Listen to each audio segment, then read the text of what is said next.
जाऊयात धाराशिवच्या भूममध्ये उद्धव ठाकरे दाखल झालेत। काळामध्ये मी शेतकऱ्याच्या वतीने खरं तर डॉक्टर चेतन बोराडे, ओमदादा, कैलास पाटील, मी शेतकऱ्याच्या वतीने आपलं मनपूर्वक कृतज्ञता व्यक्त करतो। संकटच्या काळामध्ये तुम्ही तुमच्या पक्षाच्या वतीने आम्हाला आमच्या घरापर्यंत सेवा दिला, त्याबद्दल मी तुमच्या सर्व टीमचं आभार व्यक्त करतो।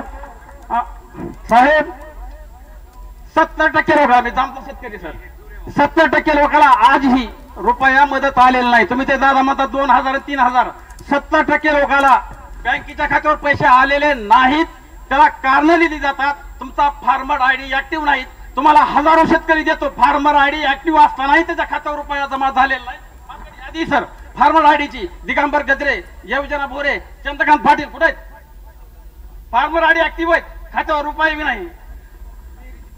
विहिरीचा पंचनामा केलेला पाठसांगवी राजाभाऊ नाईक नवरे चित्र घ्या। शांत राहा, फक्त शांत राहा। मी आपल्या वतीनं सविस्तर साहेबांसमोर बाजू मांडतो, टेन्शन तुम्ही काहीच घेऊ नका, आपल्याकडे पुरावे आहेत। साहेब सरकार एवढं मूर्खात काढतायत आम्हाला। यांनी सांगितलं होतं आपल्याला पंजाबच्या धर्तीवर 50,000 रुपये हेक्टर आम्ही मदत देत आहोत, पंजाब पेक्षाही जास्त तुम्हाला मदत देत आहोत। साहेब एक मिनिट तुम्ही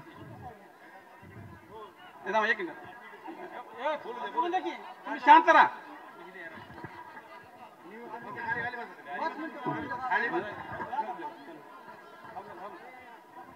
तर देवाभाऊनी सांगितलं होतं 50,000, ज्यावेळेस त्यांनी प्रेस कॉन्फरन्स घेतली आणि 31,000 कोटीचा पॅकेज आम्ही देत आहोत कुणाला? मराठवाड्यातल्या शेतकऱ्याला। ज्यावेळेस त्यांनी पॅकेज डिक्लेअर केलं त्यावेळेस वास्तवात त्यांनी त्यावेळेस सांगितलं होतं की पंजाबच्या शेतकऱ्यापेक्षा आम्ही तुम्हाला जास्त मदत देत आहोत। साहेब आमचा शेतकरी एवढा खुश झाला की दिवाळीच्या आधी आमच्या खात्यावरती पैसे येणार आहेत। यामध्ये अनेक शेतकरी असे सर 2000 3000च्या पुढे पैसे आलेले नाहीत। एनडीआरएफच्या निकषानुसार 8,500 त्यांनी 3 तुकडे केलेत। कुणाच्या खात्यावर 5100, कुणाच्या खात्यावर 3100 आलेत, ह्याच्या पुढे काय पैसे? मग काय करायचं? एवढी भयान परिस्थिती सर, त्याचे तुम्हाला मी अनेक पुरावे देतो। या ठिकाणी मी नाव आणलेले आहेत, या ठिकाणी त्याच्यावर जास्त काही बोलणार नाही। त्यानंतर जसं 2 नंबरचा आमचा मुद्दा आहे, ह्या भूम तालुक्यातील 3 पिकं ही इथली प्रमुख पिकं आहेत, सोयाबीन,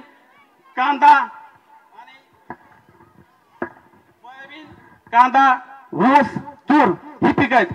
सर सोयाबीनचा आज आम्ही कशी बशी तरी पावसात पिकं काढली, त्याच्यामध्ये एकरी उत्पादन आम्हाला सर 6 क्विंटल मिळाले किंवा जास्तीत जास्त 4 क्विंटल। सोयाबीनचा भाव आहे साहेब 3,500। तुम्ही म्हणताल कसं 4,000 सुद्धा नाहीत? विरोधी पक्षनेते म्हणून तुम्हाला सांगतो, कारण आडत 2 किलो कट ती करून आम्हाला 3,500 रुपये भाव पडतोय। हो शांत राहा।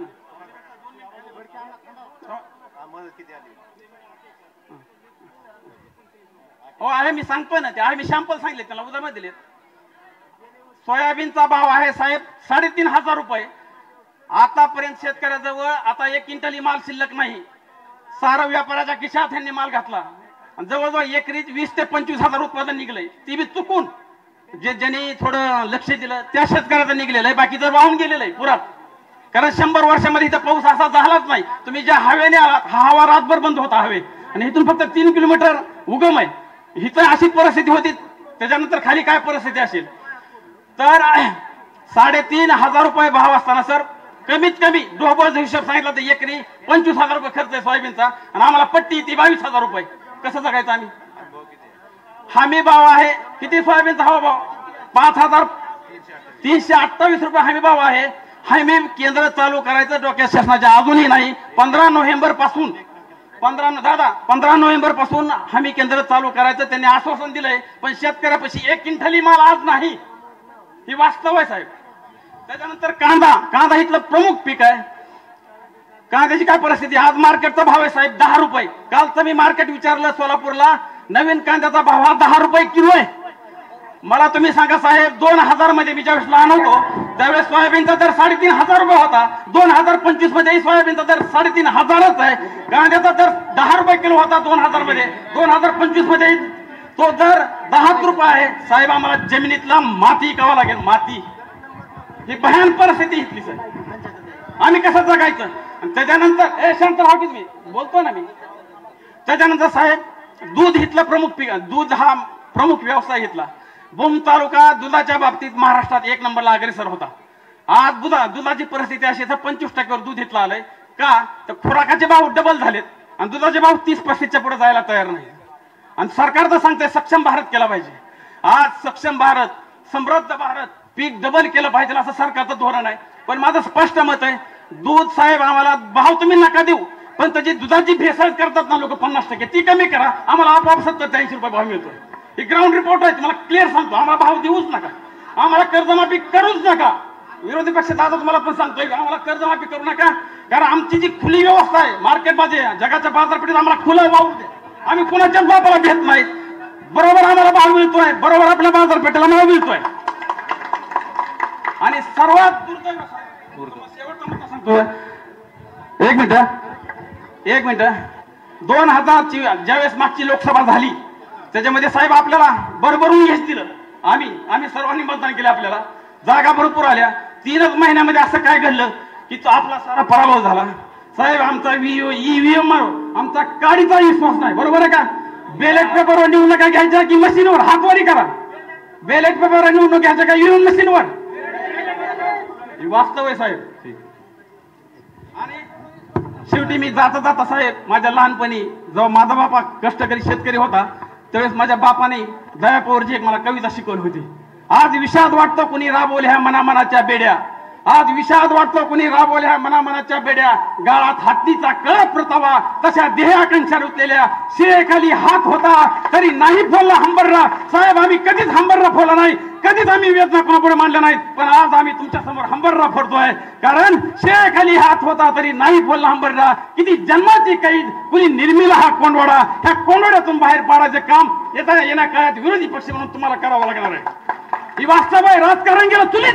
अरे आपला जीव चालला इथं, पक्षापेक्षा बाजूला नाही. जे काम करील आपण त्या पक्षाचा आपण कार्यकर्ते, त्या पक्षाचे आपण शेतकरी. आज आपला जीव चाललाय. म्हणून तुम्हाला सांगतो, जय शांताराम, म्हणून माझी कळकळीची विनंती साहेब की तुम्ही जे आम्हाला पडत्या काळामध्ये सहकार्य केलं, चेतन बोराडे असतील, कैलास पाटील असतील, ओमदादा असतील, यांनी आमच्या घरापर्यंत शिधा पाठवला. शिधा असं आलाय.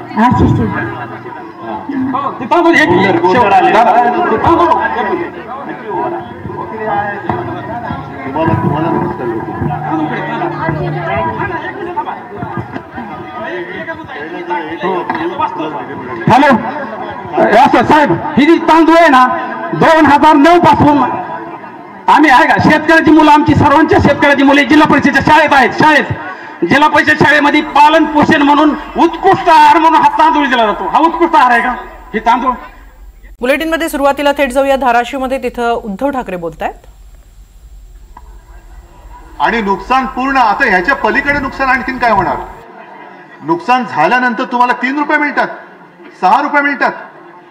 मागे एकदा काही वर्षांपूर्वी आपण विमा कंपन्यांच्यावरती मोर्चा काढला होता.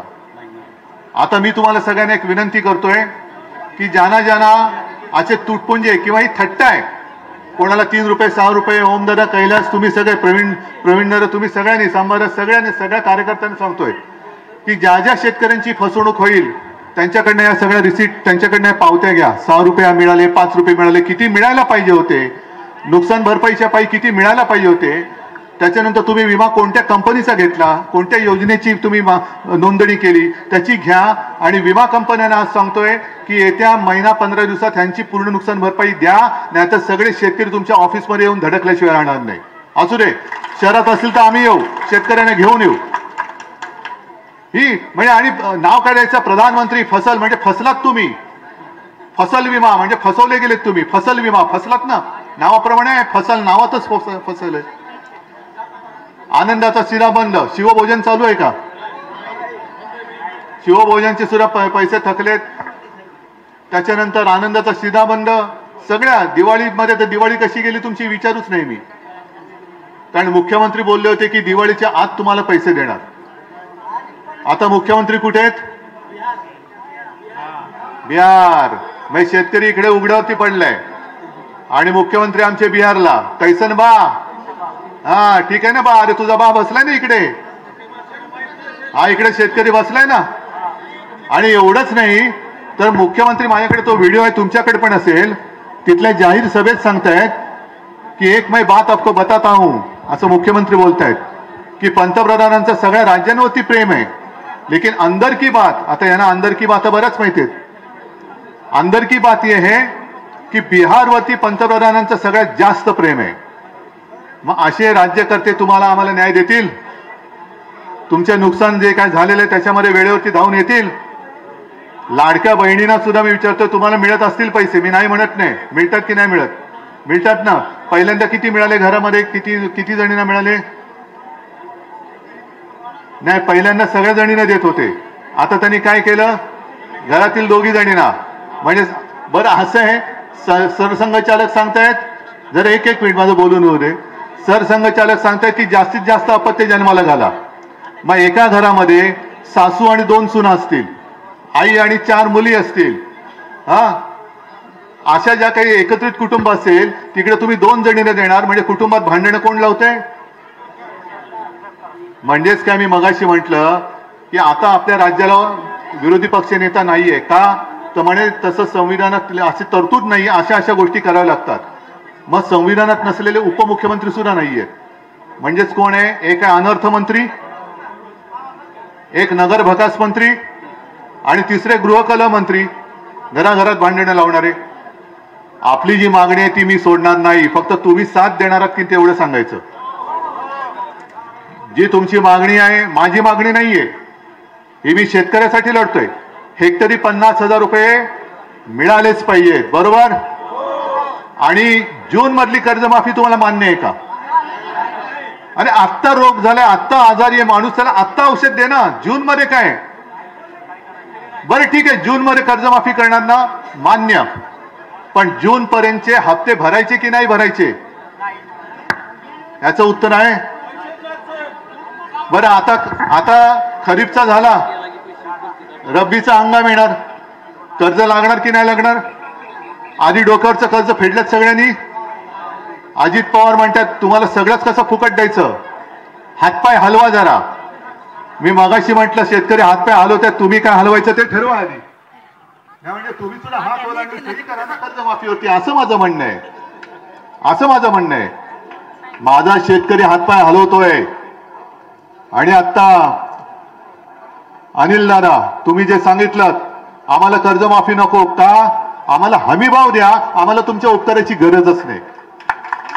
जे शेतकरी कष्ट करतो त्या कष्टाचे मोल द्या. गेल्या विधानसभेत जेव्हा आम्ही फिरत होतो त्याही वेळेला तेव्हा सोयाबीन हातात होतं, कापूस हातात होता, सगळं पीक हातात होतं, पण हमी भाव नव्हता. आता हातातलं सगळंच गेलं.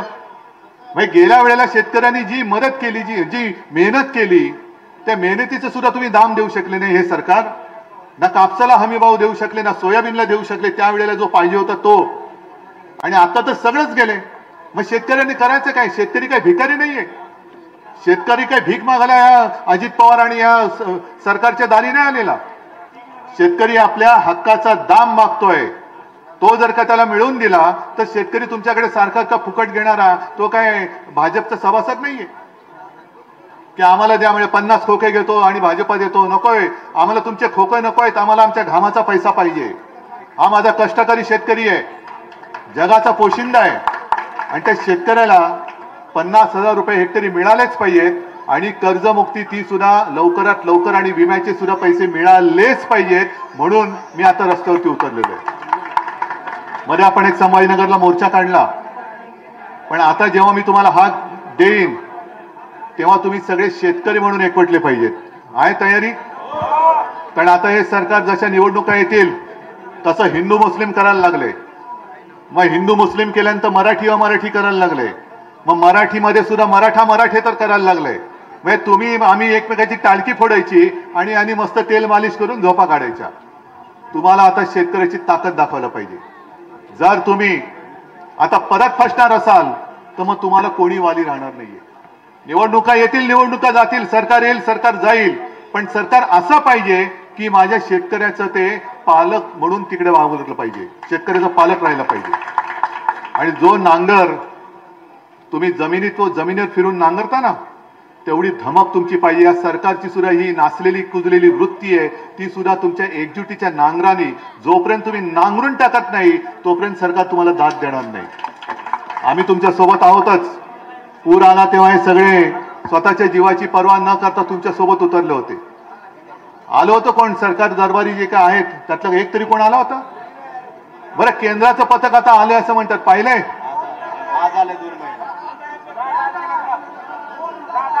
ओम दादा आला होता म्हणूनच विचारलं, पण केंद्राचं पथक आलंय?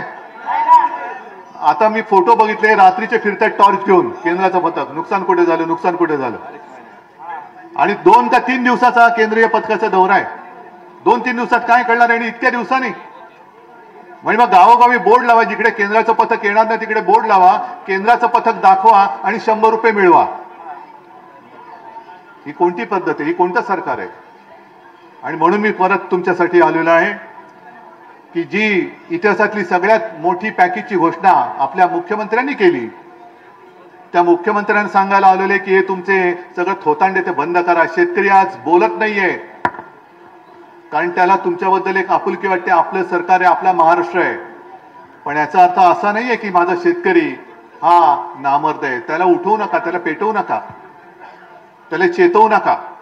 कारण तो जर का एकदा उसळला तर मग मात्र तुमचं सिंहासन जाळून खाक केल्याशिवाय राहणार नाही. तुम्ही फक्त धीर सोडू नका.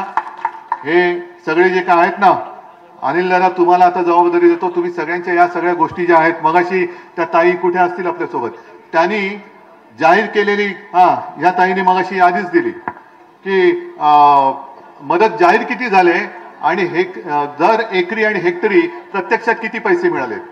तसंच पीक विम्याचे पैसे किती भरले, अपेक्षित नुकसान भरपाई किती होती, मिळालेत की नाही, मिळाले तर किती मिळालेत. ज्यांची जनावरं वाहून गेलेत त्यांना जनावरं परत मिळालेत का? कोंबड्या गेल्यात, कोंबड्या मिळाले का? जमीन खरडून गेले, माती मिळाली का? विम्याचे पैसे मिळाले का? नाही.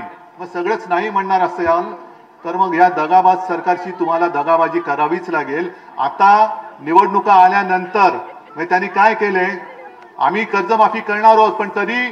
जून मध्ये. तोपर्यंत तुमची मतं आम्हाला पाहिजेत. आणि अजित पवार काय म्हणाले, आम्हाला जिंकायचं होतं म्हणून आम्ही कर्जमाफी करू असं बोलले, बरोबर ना? मग आता तुम्ही सांगायचं आधी कर्जमाफी करा मग आम्ही तुम्हाला मत देऊ. कर्जमाफी नाही तर मत नाही. हे गावागावात बोर्ड लावा, लावा बोर्ड गावामध्ये. असू दे, नगरपालिका असेल, नगर परिषद असेल, जिल्हा परिषद असेल, महापालिका असेल, लोकसभा असेल, विधानसभा असेल, कोणती निवडणूक लागू द्या, गावात बोर्ड लागले पाहिजेत. कर्जमुक्ती नाही, मत नाही सरकारला. हे सगळे त्यांचे जे काय महाबिघाडी करून ठेवलेले कारभाराची, त्याच्या विरुद्ध आपली महाविकास आघाडी उभी राहिलेली आहे. आणि हे जोपर्यंत तुम्ही थंडकावून सरकारला सांगत नाही तोपर्यंत सरकार तुमच्यासमोर गुडघ्यावरती येणार नाही. आहे हिंमत? गावागावात लागणार बोर्ड. जोपर्यंत कर्जमुक्ती नाही तोपर्यंत सरकारला मत नाही. जोपर्यंत पीक विम्याचे पैसे मिळत नाही तोपर्यंत सरकारला मत नाही. हेक्टरी 50,000 रुपये नाही तोपर्यंत सरकारला. ठरला निश्चय? शिवसेना तुमच्या सोबत आहे, काही काळजी करायचं कारण नाही. सगळ्यांना धन्यवाद देतो.